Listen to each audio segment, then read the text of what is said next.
What comes to mind when you hear the term holistic learning?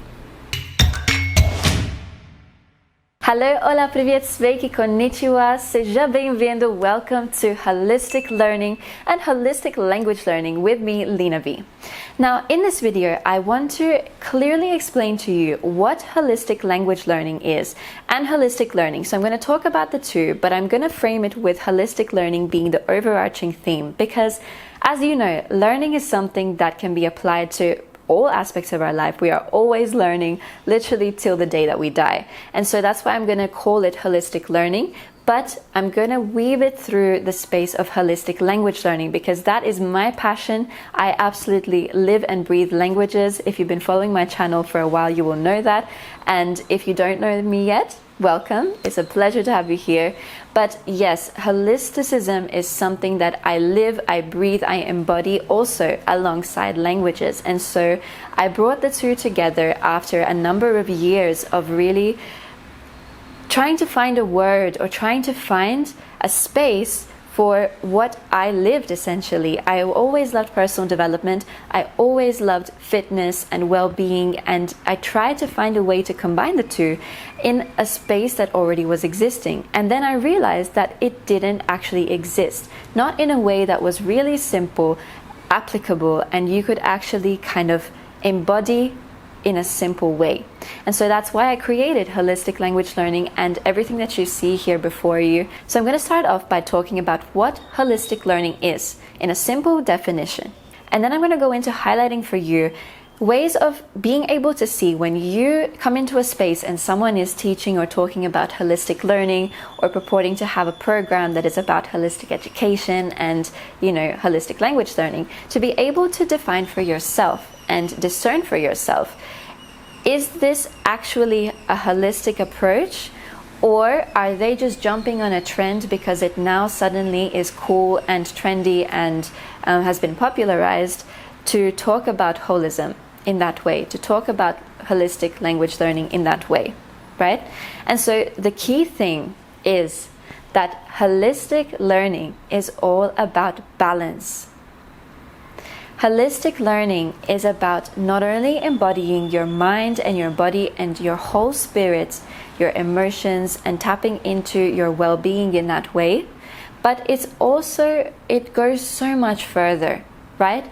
And it's about balance in the sense of making sure that whatever you are learning is being balanced with other aspects of your life. It's being incorporated. It's not about compartmentalizing. And I know that this can be very difficult to understand because our whole education system is based on compartmentalization, right? And so when you look at the system, it talks about learning very much in a rigid way, or it talks about it in only tapping into the mind. And now in recent years, when we look at the research and look at different programs coming to light or coming into the world, they've started to incorporate things like movement, like journaling and creativity in their learning approaches, which is great, and it's a fabulous step forward, but it's actually not holism. Not yet, anyway. And so the key thing for you to understand is when you come across somebody who says, hey, I can teach you a language in a holistic way, or they're talking about holistic language learning, the key thing to look at is, are they actually living this for themselves? Now, this is huge because holistic learning is not only, as I mentioned, about tapping into you as an individual in your mind, your body, and soul. It's looking at the multiple intelligences, right, that exist in you. That's one point of looking at how are you as a learner, like really doing analysis first of how do you learn, where have you had issues before, and what is the root cause of those issues, right, in terms of the challenges that you've had in your learning. It really should, and I cannot stress this enough, it should enhance you as a human being on multiple levels. It should enhance your relationship to yourself. So there's an aspect of personal development that's involved. It should enhance your relationships to other people. And that's not just people in your life as in who you are close to, but in general, in the collective. It should enhance your emotional intelligence. It should enhance your cross-cultural awareness. It should enhance your well-being in the sense of when you wake up in the morning, it makes you a little bit happier to start your day, that you are taught practices that you can use long-term to connect yourself to your mind, your body, your spirit, to the collective, and that is addressed in a long-term way. And coming back to looking at the individual that is teaching, take a look at their life, right? And get inquisitive, because at the end of the day, you want to be learning from people who are actually living what they teach, right? As we say, practice what you preach, preach what you practice. So get inquisitive, and that's my baby right there. So I'm going to go take care of him. But get inquisitive and see, does this person actually live a holistic lifestyle? Because any holistic learning program and holistic language learning program, for all of you interested in languages, should actually enhance you as a human being on multiple realms, on multiple levels, right? That's what holism is. And here's a really simple example that will help you differentiate on your journey when you see this term holistic language learning or holistic learning being presented in any space. Think about Ayurveda, and if you don't know what Ayurveda is, just do a quick Google search and it should give you an idea.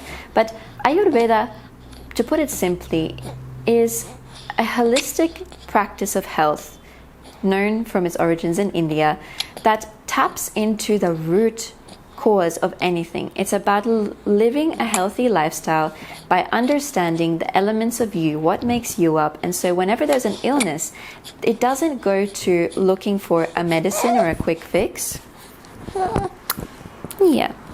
But it looks at you as an individual and looks at what part of your life isn't quite working to support your health. Whereas Western medicine is very much about treating the symptom, not the root cause. And so this is where I want to differentiate the classic forms of learning and teaching to holistic learning, right? So oftentimes you will see, as I mentioned before, holisticism being purported to mean a multiplicity of something, but it's about balance. And so in education, it's very much the same thing. Is there a balance? Is this space of learning that I'm about to embark on actually going to improve and help me have balance in every other area of my life? And if not, then I would question, is this actually holistic learning? Is this really a holistic approach? And the same thing in the language space. If you are learning a language and doing so holistically, it's not just about the learning process. It's not just about what you're using, right? It's not about the techniques in terms of, a lot of the time it's about just tapping into the mind. So using memorization tools, translation, etc. That's great, but it only ticks one box. What about the rest of them? How is this going to help enhance your self-esteem and your relationship to yourself? Are there tools to do so? Is this person or this body qualified to teach that? Do they have experience themselves? Are they living their life that way? That's holistic language learning. Ask those questions and see what the answer is. I hope you enjoyed this video. Thanks for watching. This is Holistic Language Learning. I will see you next time. Make sure to click that subscribe button.